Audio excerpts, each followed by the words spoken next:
The broadcast is now starting. All attendees are in listen-only mode. Good day, and welcome to the WAN-IFRA Webinar, Blockchain for Publishing, Exploring Your Options.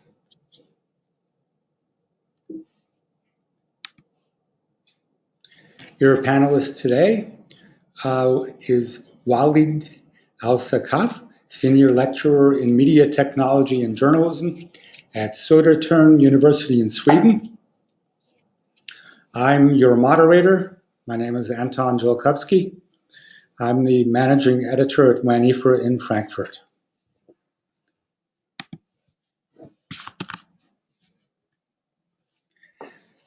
Today's webinar takes our just published report as its starting point. The report was called Blockchain and the Future of News. Webinar participants have been sent the executive summary of the report.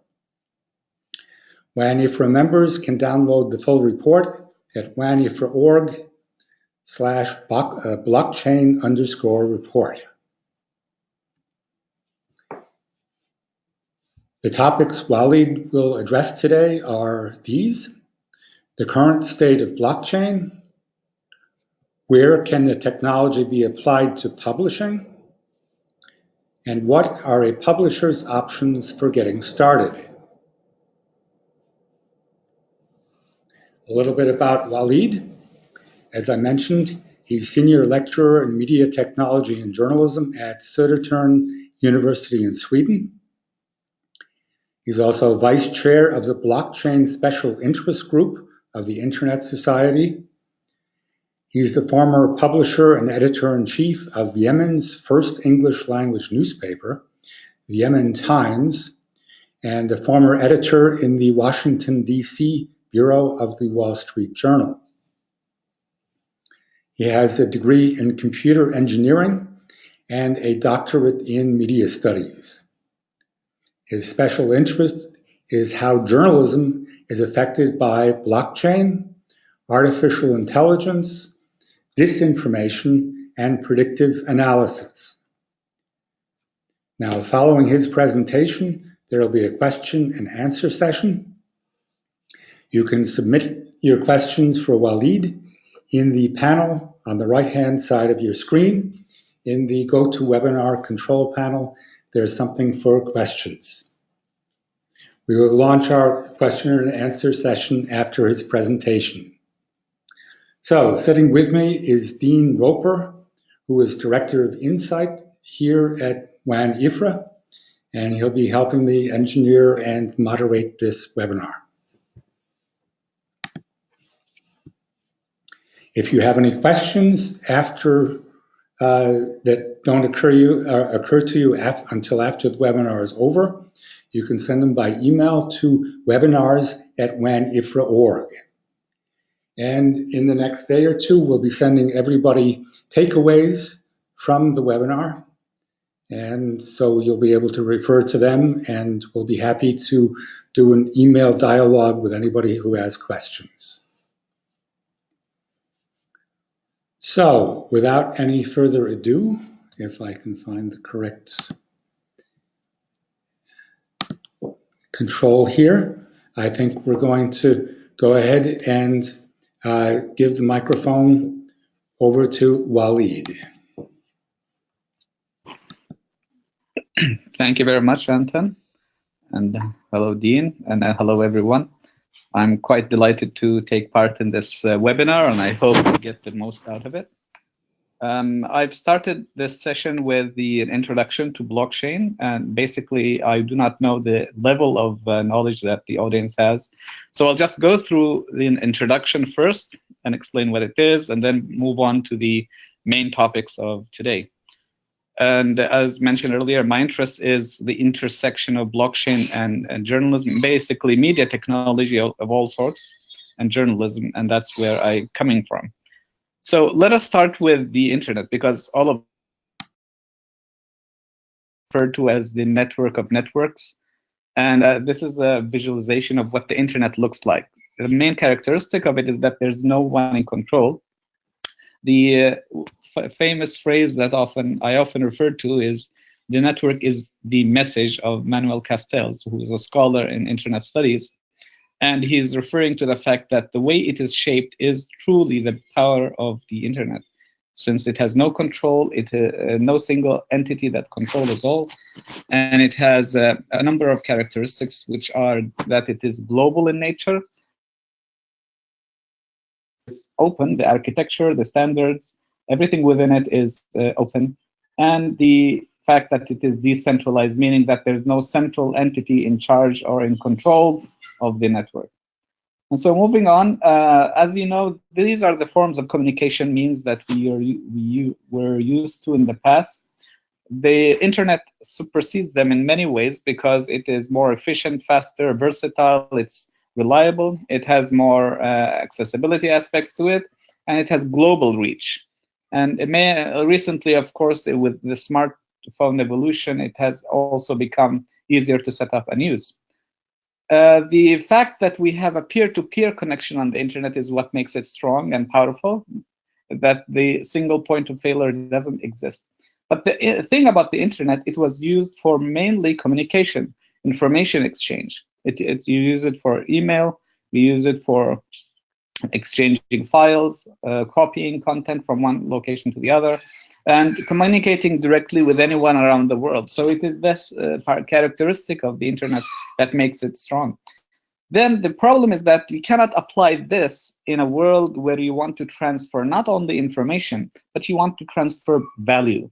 Imagine yourself having a virtual currency of some sort, and you'd like to move it from one location to the other.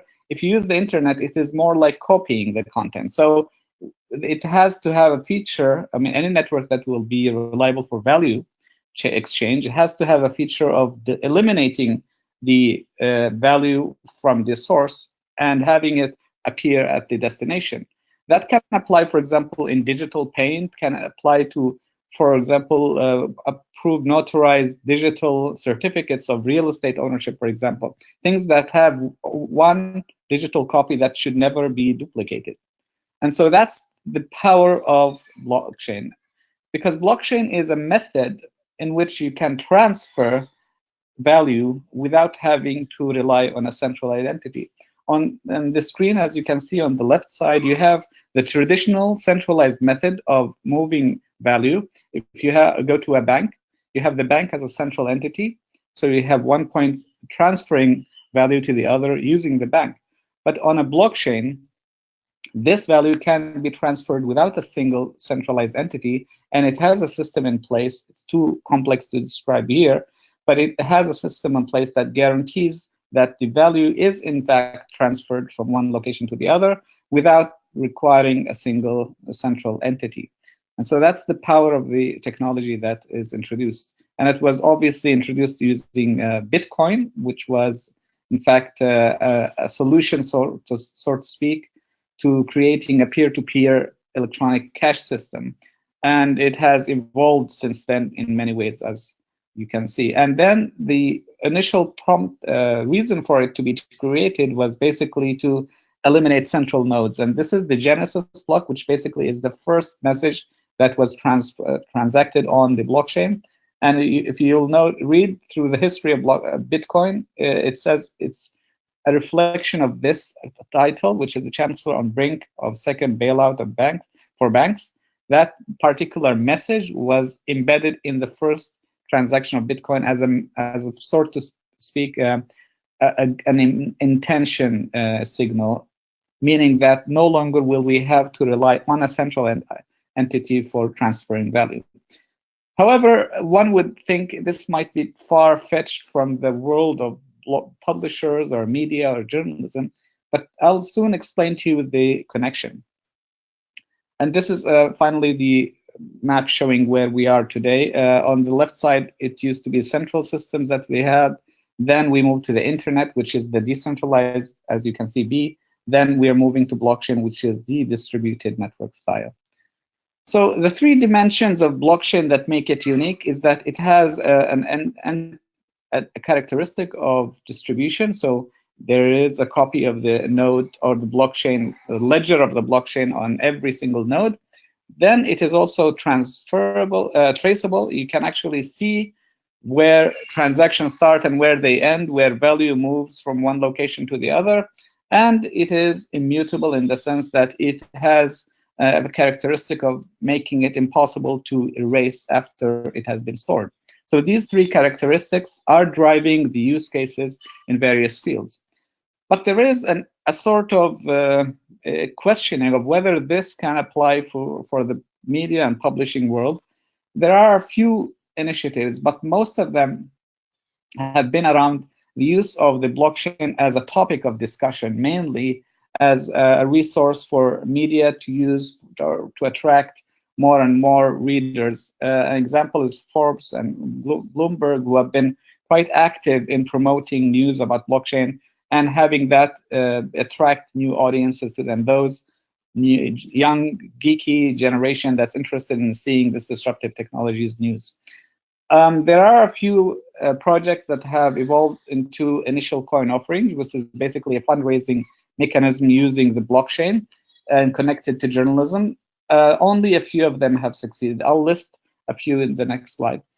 And then there are many, let's say, discussions around this. And the main reason why it has not really gone to mass adoption is there are no technical standards that are approved that foresee the technology to become scalable, to become more widely used, easy to use. There are different versions of different protocols. There are various competing paradigms. So all of this mess is like one of the main reasons why this is leading to slow mass adoption. And then there's the fact that we are still in experimental mode. So not many industries want to jump into the fray at this instant because the risk is too high. So the focus has been around research and observation. I personally do not invest in this. I'm just using it, sort to speak, for experimental purposes to understand how it works, etc. So it is, in fact, a very risky area to be involved in at this stage. But it's important to be aware of these developments. So these are a few projects that are ongoing today. They are in connection to media and/or journalism. Steemit is a very popular media exchange, social media exchange platform that's purely built on the blockchain. It has an ability for members to participate and write their comments and contact directly on the Steemit blockchain. And it incentivizes users by having others vote for them to gain cryptocurrency. There's a very popular project ongoing today called Civil, which I've done thorough research on, basically to create a decentralized newsroom network, a newsroom structure. It takes long to explain how it works, but these links are available, of course, in the slides I can share later. And then there's DNN doing something similar. Publicism, blockchain media, public. These are also similar in the sense that they'd like to promote journalism and media through blockchain infrastructure designs. Then there are Scorum, Thrive, and Social X. These are also some other examples. However, it's to be noted that many projects that I've looked at throughout the 2 last years have actually ended up failing. And the reason for that, I would argue, is basically because they've gone into this without a full understanding of the risks involved, the requirements, and the fact that it's still technically, let's say, not standardized. So now coming to the main question, many of you are here perhaps for this question. What is it that makes this plausible for me to work on? What are my options as a publisher? So I've tried to put together this slide demonstrating the various areas that are empowered using the blockchain. And I deliberately put these clouds, as you can see, based on the characteristic of the blockchain that is most suitable. For example, on the bottom side, it is immutability that's useful there. And immutability in the sense that it is impossible to erase something that's been stored.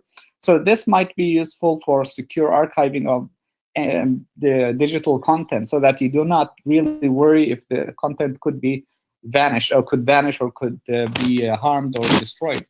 There are other aspects of it, such as on the right side, you will notice that traceability allows you to identify patterns and movements of transactions on the blockchain. And that's very useful for data-driven journalism aspects. That gives you a very deep insight in how the network forms and who is involved, and various interesting stories can be developed. I'll come to that later. Then you have other aspects such as combating disinformation. And that happens because of the fact that you can actually authenticate data that exists on the blockchain, because it's not been tampered with. It's been verified or authorized or to be given or submitted by the original writer or author. So no one can claim that they are the owner afterwards. And that also is somewhat connected to the other part of preserving intellectual property. That in that way you can protect your rights as an author.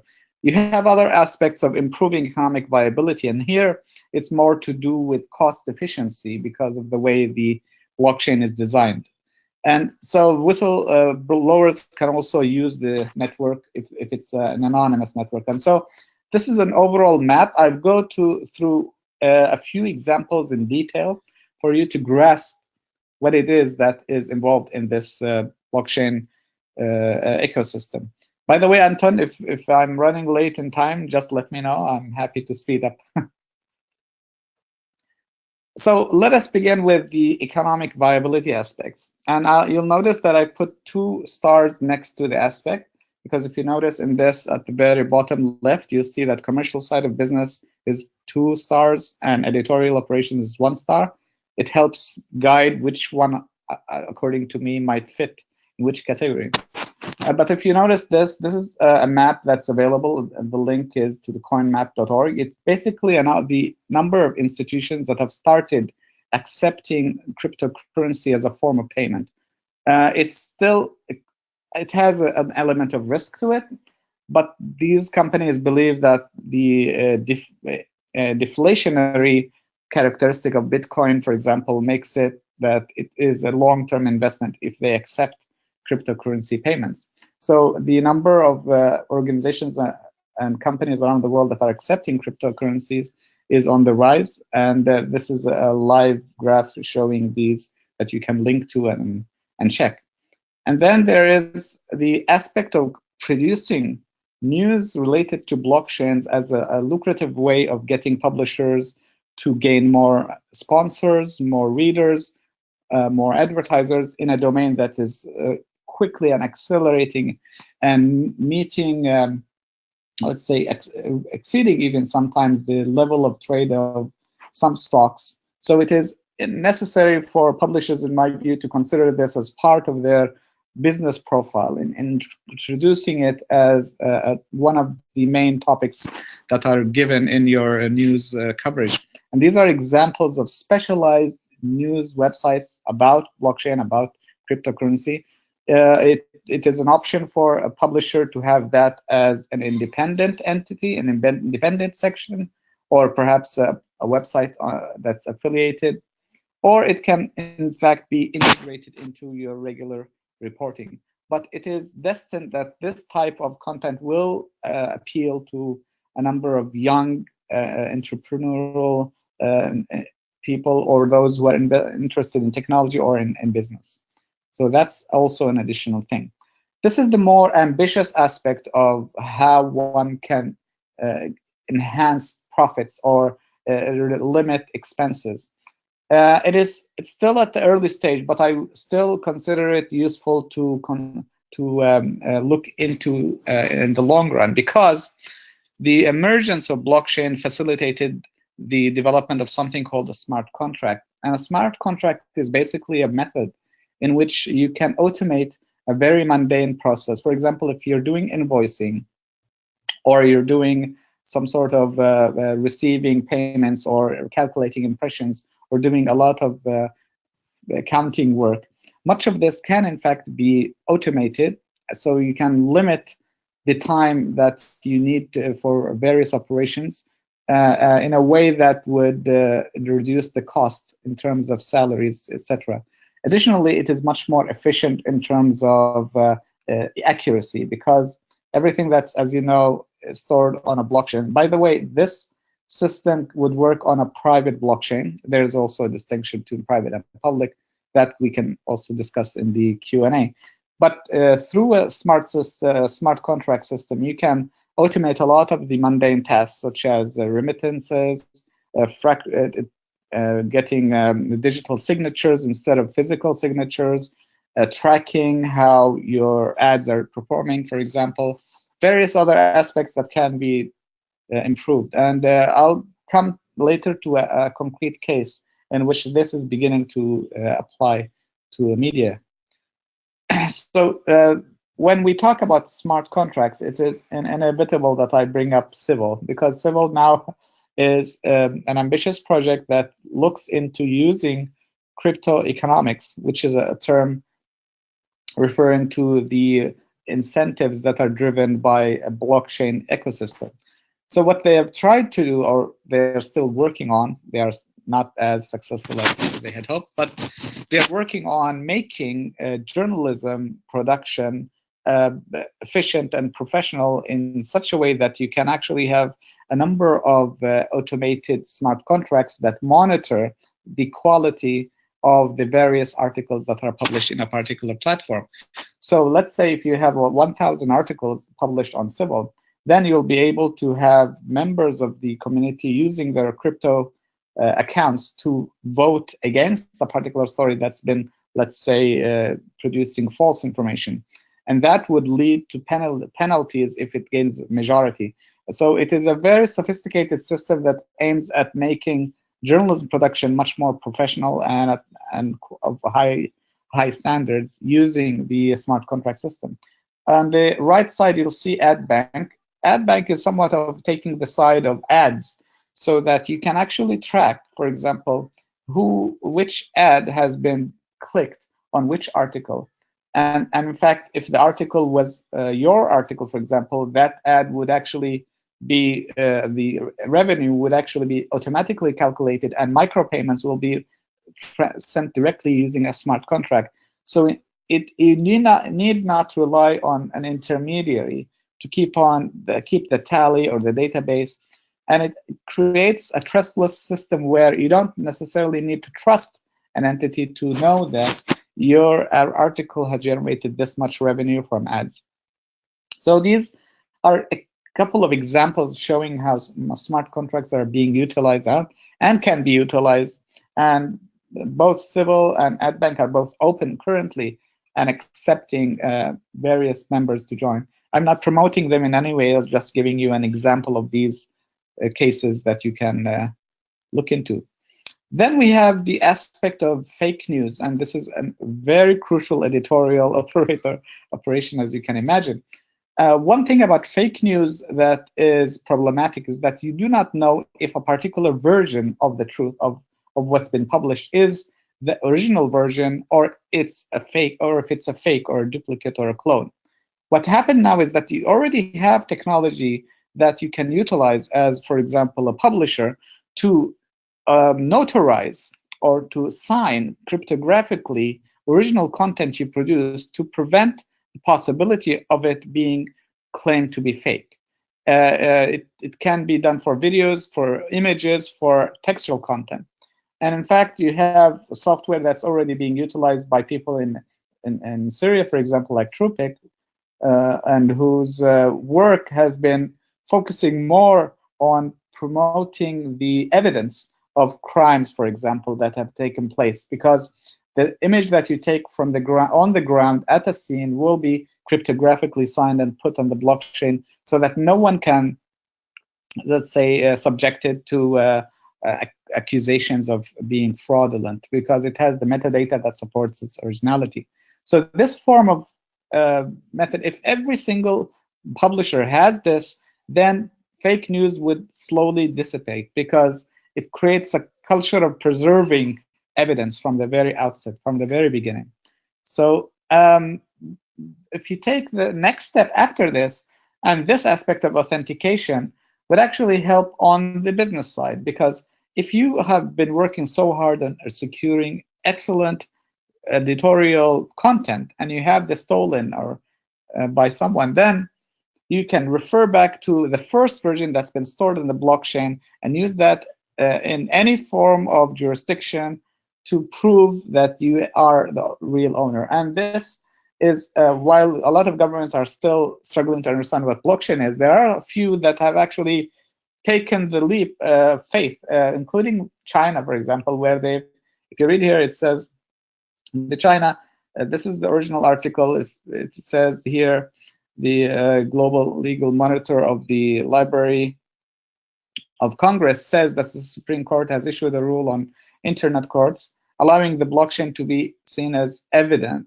So content on the blockchain can, in fact, be converted to winning a case, or you use to win a case if you can prove that your original entity was, in fact, in existence on that blockchain. And then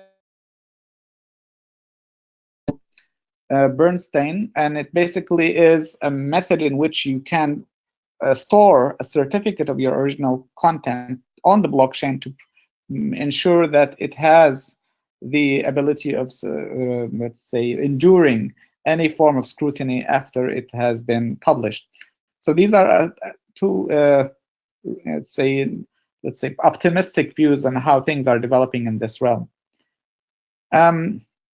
And finally, let me look into some area that I personally am very fond of, and this is the data mining world of blockchain. And it's like a treasure that remains to be uncovered. A lot of the data that we see happening in the world around us is either hidden, is either, for example, confidential, or you need permission, or some form of, let's say, act for freedom of access. But then in the case of the blockchain, everything is already from the very beginning, if it's a permissionless blockchain such as Bitcoin or Ethereum, it's already open. What you can do is that you can immediately tap into the data and extrapolate the information and put into, add to it any background or context to come up with incredibly important scoops. This is an example of a work done by Keith Collins. He used to work for Quartz. And what he did is that he took advantage of the blockchain's ability to give you information about the open nature transactions of its, let's say, processes. And what he ended up doing is that he developed a bot on Twitter that allows tracking transactions being sent to the WannaCry ransomware address, a wallet on Bitcoin. And so if you know the story, it is basically that there was this WannaCry virus that wreaked havoc along in many countries, including the UK and others, because it made a lot of disabled the systems in many of the institutions that it attacked, unless a person sends an amount of money via Bitcoin.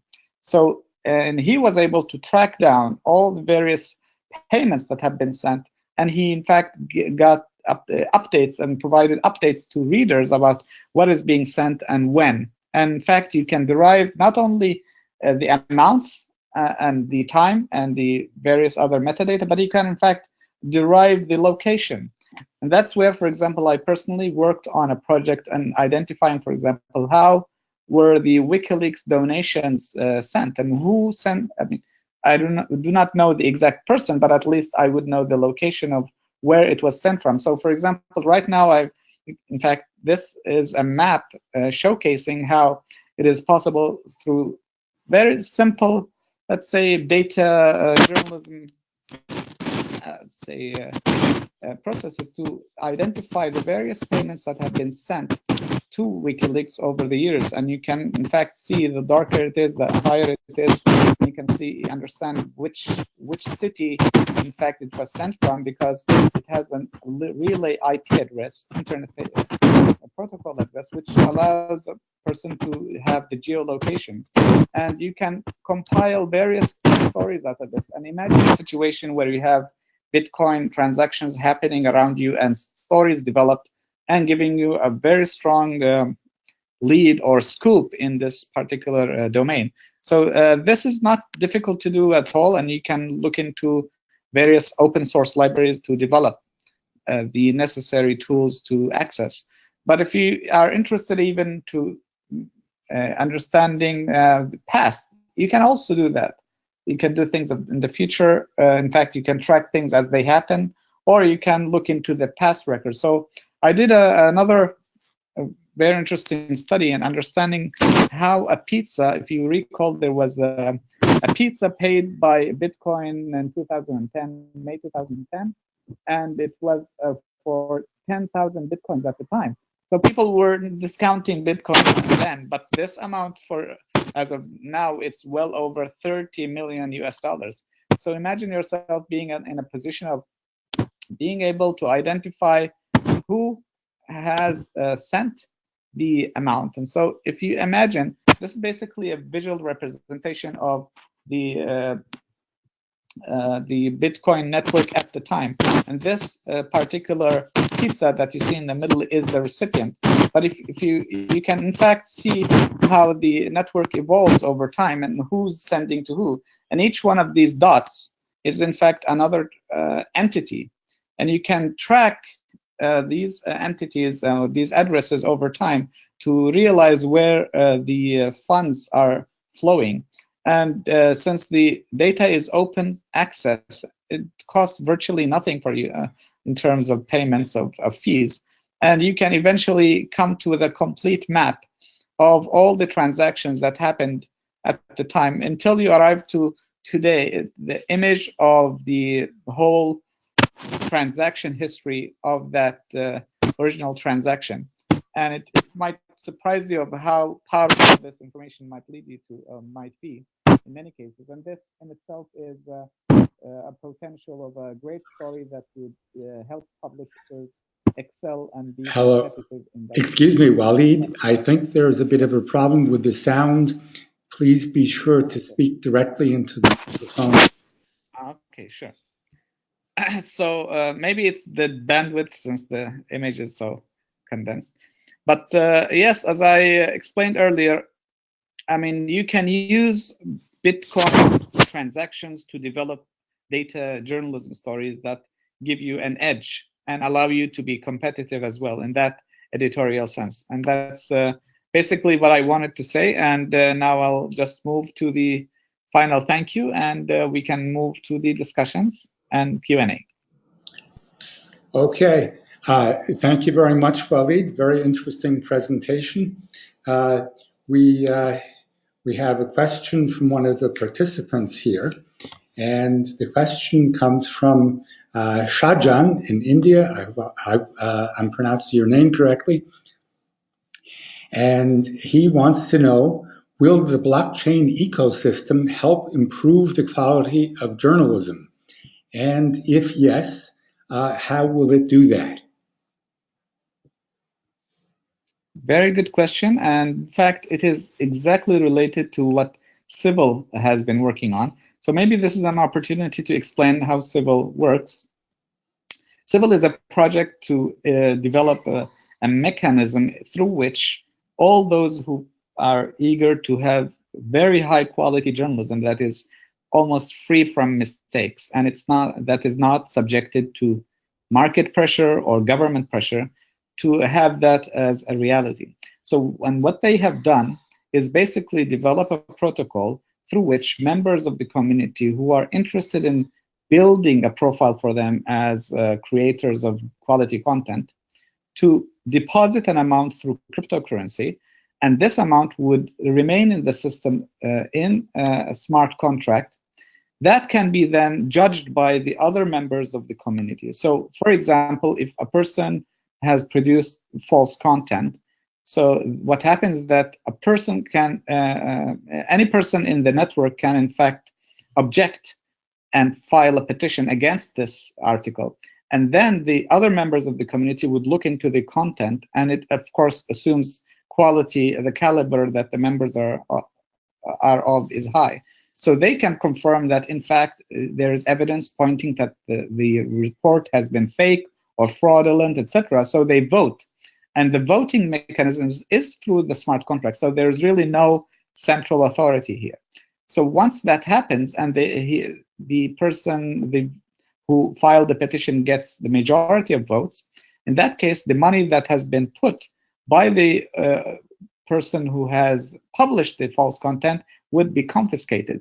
and half of it will go to the 50% will go to the person who filed the petition, and 50% will be distributed equally among those who voted for the petition. And that particular report will be taken down, or if it's not on the blockchain, or it will be marked as with whatever assessment it is there is from the community. So in this way, blockchain technology can facilitate the use of crowd wisdom in a way that does not require a central authority. And so it remains to be seen if this would work in the real world, because it's still at the initial stage.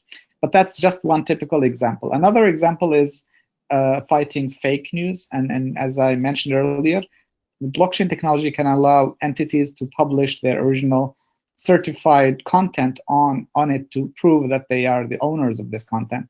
And so whoever comes later and claims or modifies or tries to manipulate the content, such as a video or a picture or even text, and copies it and puts it out of context, that can be tracked, and then the person's reputation would be tarnished because the community is aware of the original version being on the blockchain. So these are a couple of ways in which it can help. I hope that helps answer the question. That's not bad, Walid. This is Dean. Actually, this is a good time perhaps to also take a question from Fiona, who is asking about civil. As you mentioned earlier, that perhaps they haven't been quite as successful as they'd hoped. Maybe you could summarize some of the struggles that they've had and why. Yeah, I mean, I expected a question like this to emerge. Based on what I've done, the research I've worked on is that the first step to become a member in civil requires you to obviously acquire tokens, civil tokens, which is CVL. And in order for you to acquire these tokens, you need to fill a form of survey. And in this survey, you actually need to have done your homework and study what is the blockchain, what are the objectives of the project, what is it that you're allowed to do and not allowed to do. And so several restrictions, that is perhaps one reason why many were not able to, say, go ahead and purchase CVL tokens. Another thing is that it is part of a bigger trend, a bigger pattern, which is we are living through the, let's say, post-hype world of the blockchain, where a lot of people were disillusioned that it's a get-rich-quick scheme. And then when realizing that it is not the case, they ended up suspecting the whole system, the whole technology. And so that meant that the majority of those who were in it for the money were no longer there to start with. So that means only the faithful, those who are extremely aware of the technology and its needs, are there. And it might be too early to have a significant number of those people. So it's a matter of building awareness, having systems become more, let's say, easier for people to use and to acquire crypto in a much more user-friendly way, as well as the technology itself. It has to mature to become more scalable, more technically well-equipped with standards and documentations, so that since Civil is also built on Ethereum, it also has inherited its shortcomings. So these are a number of factors. Okay, thank you, Walid, for a very interesting answer. I would have a question, which is the cryptocurrency crash, which is happening at the moment. Bitcoin is down to a small percentage of its original value. What does this mean for publishers who want to start using blockchain?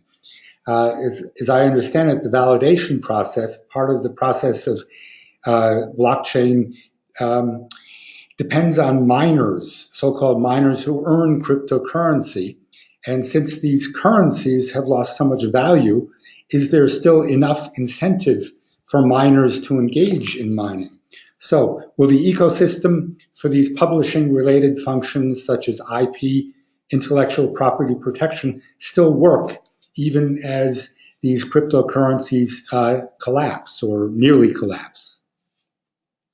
Yeah, I mean, in my view, it's still way above what used to be in the 2010. It was 0.05%. So anything above 1,000 is still showing a significant level of growth. But what is interesting is that this, let's say, boom and bust that happened is an indicator that there was a natural filtering and taking place.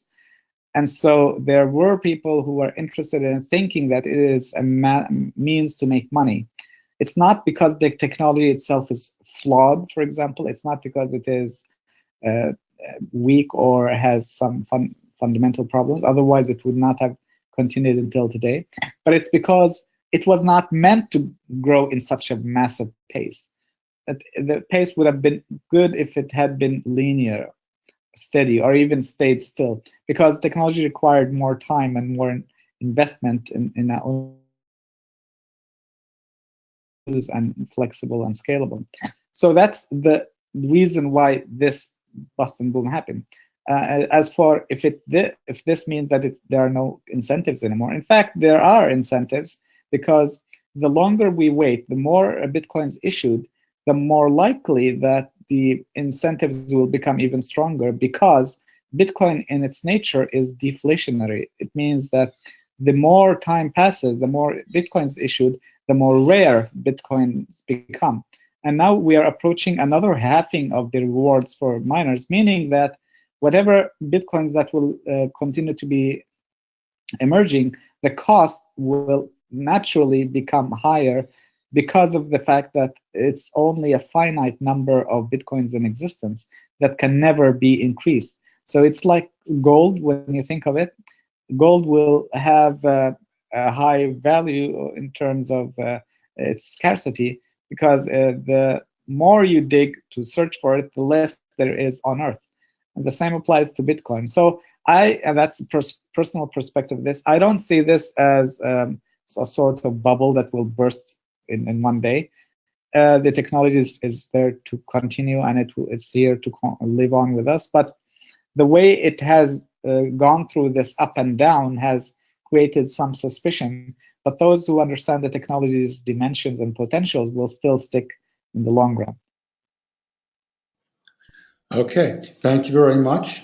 Another question would be, many blockchain publishing platforms are aimed at individuals, that is, freelancers, activists, average consumers, and not at so-called legacy publishers, large newspapers or the like. So should these existing publishers consider blockchain a threat? Should they consider it an attempt to disintermediate them, to push them out of the publishing picture? I think it's similar to the way the internet developed. I mean, it is nostalgic to many of those who lived through the early days, including myself, because at the very beginning, the internet was seen as a threat. It was to the centralized telecommunication groups, for example. So what needed to happen at the time is that they had to evolve their mind, their way of thinking. They needed to develop more creative ways of leveraging the technology for their own sake. And so blockchain is just another tool. It's just another technology. It's not going to replace newspapers, for example. But what can happen is that if utilized correctly and efficiently, publishers could utilize parts of blockchain to preserve their intellectual property right, for example. They could use that to help facilitate the tracking and of commissions, ad-based commissions, for example. It can facilitate microtransactions, micropayments.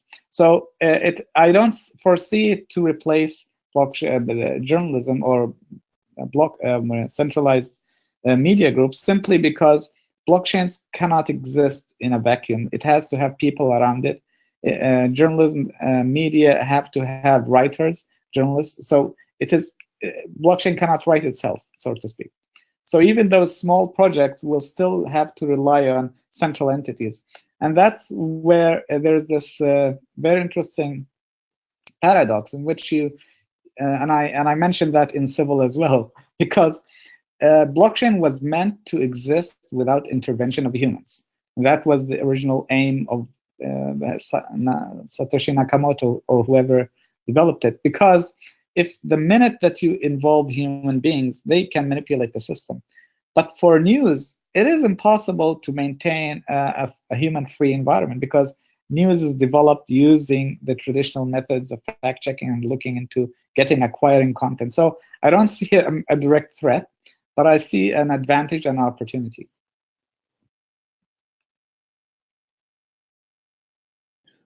Okay, thank you very much. You've, I'm sure, heard of a startup called Poet, P-O.E-T.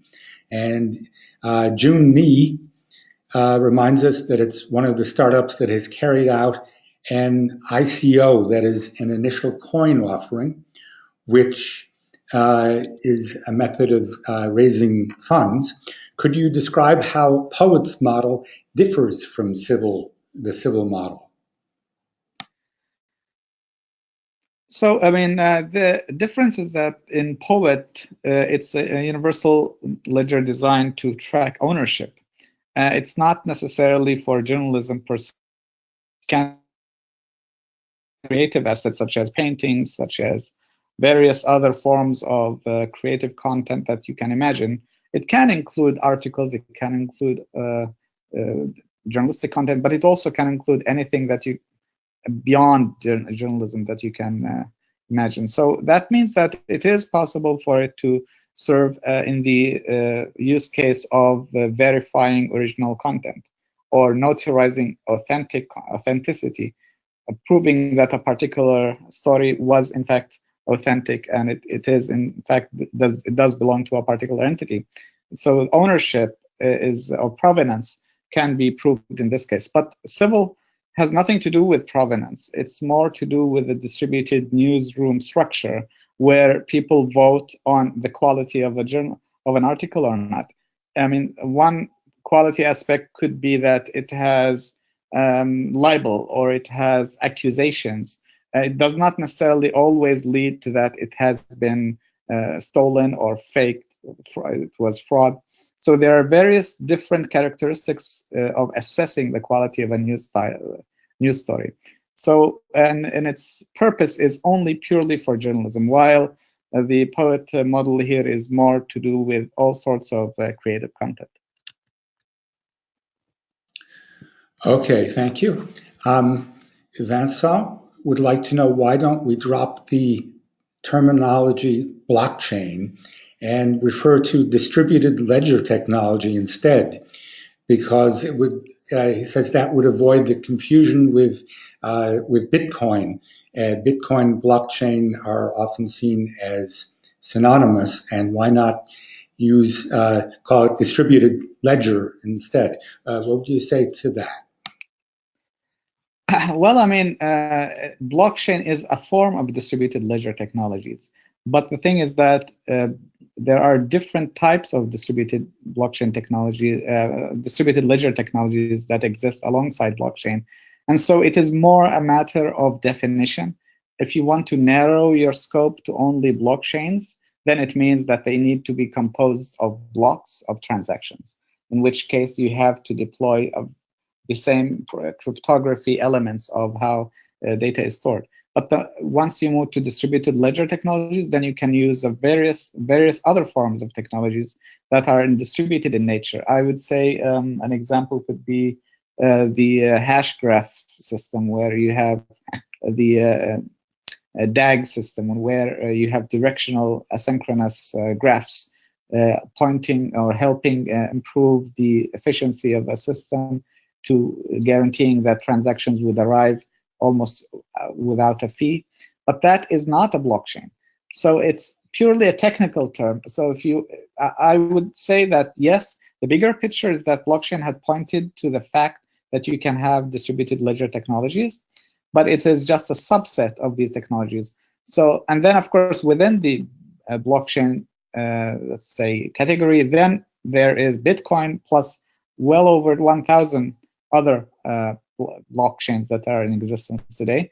And so, yes, I understand that the confusion exists, but instead of simply replacing one definition with the other, I'd say it's better to inform the audience of how the various definitions are different. Okay, thank you. Over and over again, we hear that blockchain is much too slow.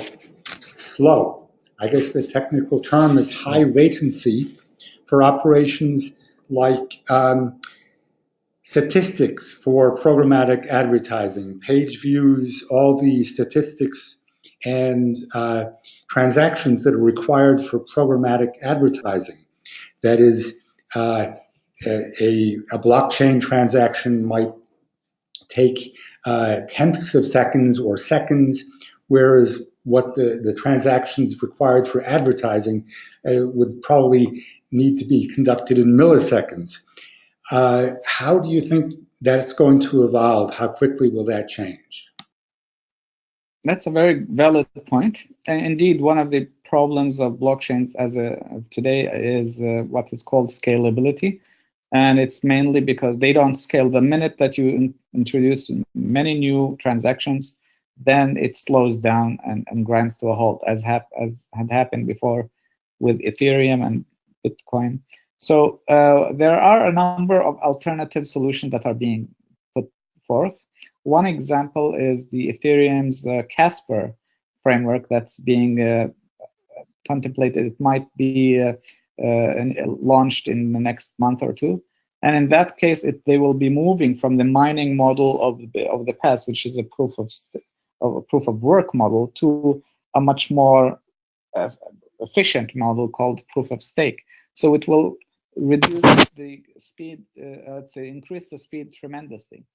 That being said, it will bring another set of other challenges, because every time you eliminate one form of characteristics, you bring in others that have somewhat undesirable side effects.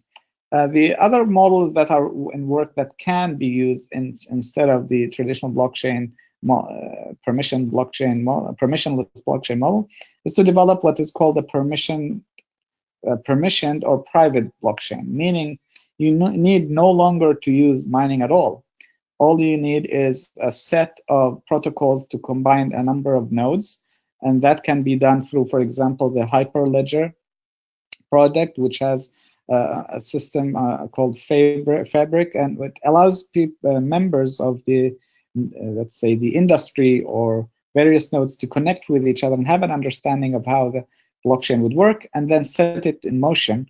And from that point onward, the cost and the sluggishness of the traditional mining system will disappear, and it will be much faster.